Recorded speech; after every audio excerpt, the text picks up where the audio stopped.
नमस्कार साथियों, मैं श्रीकांत आप सभी का श्रीकुलम क्लासेस में स्वागत करता हूं। हम लोग करंट अफेयर्स की श्रृंखला में आज कुछ नए सवालों को करते हैं जो परीक्षा की दृष्टि से आपके लिए बहुत ही लाभकारी होगा।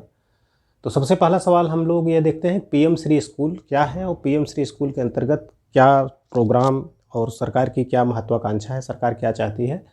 तो सबसे पहला चीज़ ये है, पीएम श्री स्कूल जो है एक ऐसा कार्यक्रम है जिसके अंतर्गत जो आपके विद्यालय हैं, प्राथमिक विद्यालय है, उसको सरकार जो है अपग्रेड करेगी और जो नई शिक्षा नीति की मांग है, जो जो चीज़ें उसमें दी गई हैं उसी के हिसाब से इस स्कूलों को डेवलप किया जाएगा।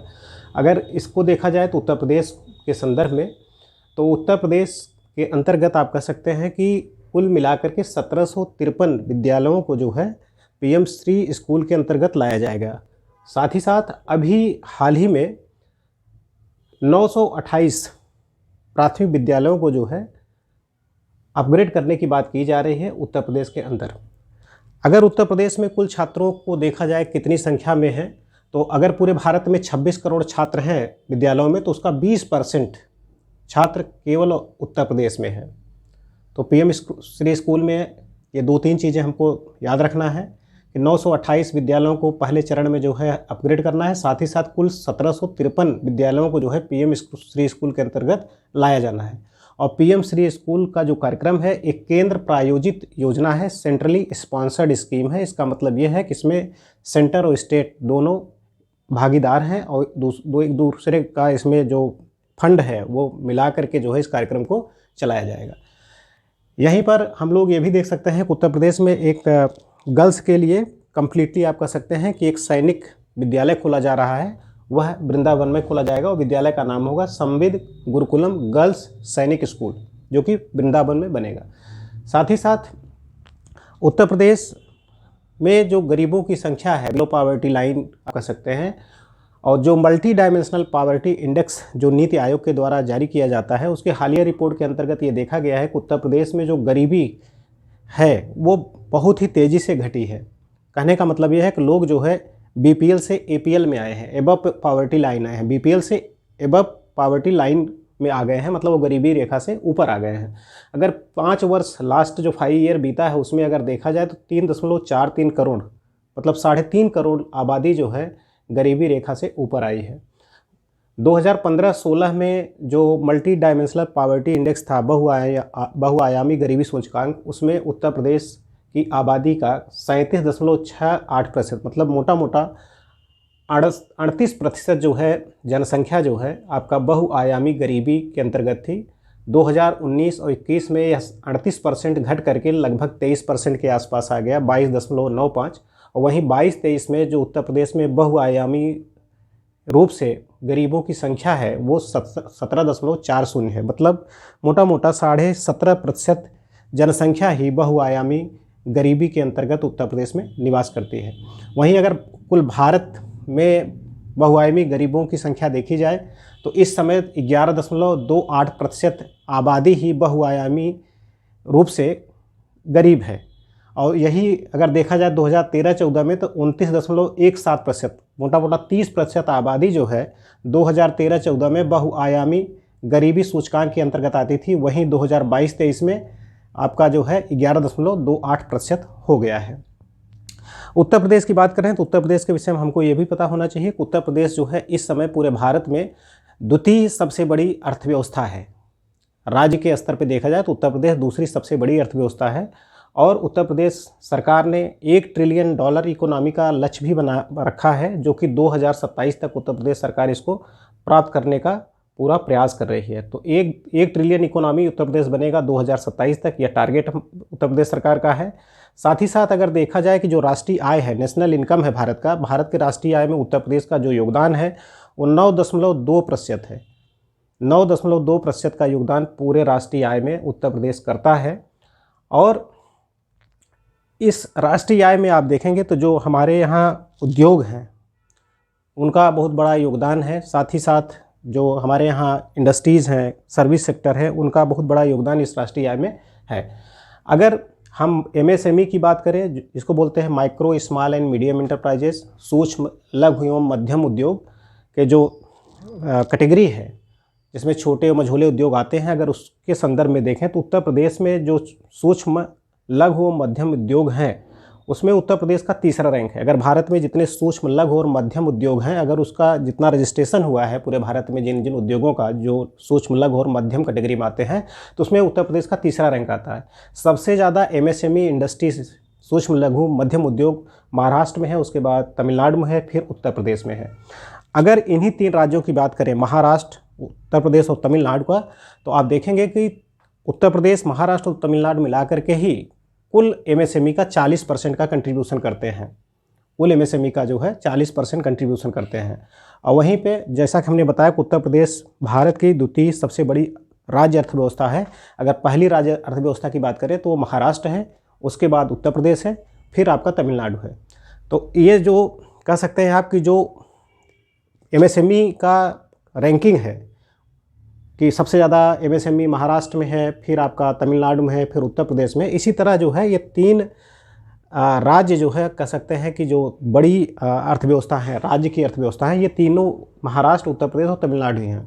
तमिलनाडु तीसरी सबसे बड़ी राज्य अर्थव्यवस्था है, उत्तर प्रदेश दूसरी है और महाराष्ट्र पहली है। ऐसे ही उत्तर प्रदेश सरकार के द्वारा अभी 24 जनवरी को जो है राज्य दिवस मनाया गया, और यह 24 जनवरी को जो उत्तर प्रदेश राज्य दिवस मनाया जाता है, ये सन 18 से मनाया जा रहा है। 2018 से लगातार प्रतिवर्ष जो है 24 जनवरी को मनाते हैं। और इस बार का जो थीम है वो है उत्तर प्रदेश समृद्ध आध्यात्मिक और सांस्कृतिक विरासत। और जो 2023 का जो थीम था उसमें था इन्वेस्टमेंट एंड एम्प्लॉयमेंट। जो 2023 का उत्तर प्रदेश जो आपका उत्तर प्रदेश दिवस था उसका थीम था इन्वेस्टमेंट एंड एम्प्लॉयमेंट। और इस बार का क्या है, उत्तर प्रदेश का जो सांस्कृतिक और आध्यात्मिक विरासत है उसको लेकर के थीम बनाया गया है। साथ ही साथ हम उत्तर प्रदेश में अभी देखें कि आप 22 जनवरी को राम आएंगे का खूब प्रचार प्रसार हुआ और राम मंदिर का उद्घाटन भी हुआ। तो राम मंदिर जो बना है उसके विषय में हम लोग थोड़ा सा जान लेते हैं कि राम मंदिर का जो निर्माण हुआ है वो गुलाबी बलुआ पत्थर से हुआ है, और उसका जो चबूतरा है वो ग्रेनाइट पत्थर से बना हुआ है। और जो ये लाल बलुआ पत्थर आया है ये भरतपुर से आया हुआ है, राजस्थान से। साथ ही साथ जो राम मंदिर का डिज़ाइन है, जो इसके डिज़ाइन के प्रमुख वास्तुकार हैं उनका नाम है चंद्रकांत बी, और उनके लड़के हैं आशीष। इन दोनों लोगों ने मिल करके जो है इसका डिज़ाइन तैयार किया था, किसका, राम मंदिर का। राम मंदिर में अगर हम देखें तो 5 मंडप हैं और 3 प्रमुख द्वार हैं। तो जो मंडप 5 हैं उस मंडप में एक सभा है, एक प्रार्थना है, एक कीर्तन है, एक नृत्य है, एक रंग है। तो 5 जो मंडप हुए, मंडप में क्या क्या आपने देखा कि सभा, प्रार्थना, कीर्तन, नृत्य और रंग, ये 5 जो है मंडप हैं। तो आप इसको ध्यान रखिएगा क्योंकि पूछ सकता है कितने मंडप हैं और उन मंडपों का नाम दे करके सवाल बनाया जा सकता है। ऐसे ही एक कार्यक्रम है योग्यश्री कार्यक्रम। योग्यश्री कार्यक्रम बेसिकली ये पश्चिम बंगाल सरकार के द्वारा शुरू किया गया है और ये सामाजिक कल्याण से संबंधित है, सोशल वेलफेयर को प्रमोट करने के लिए चलाया गया है।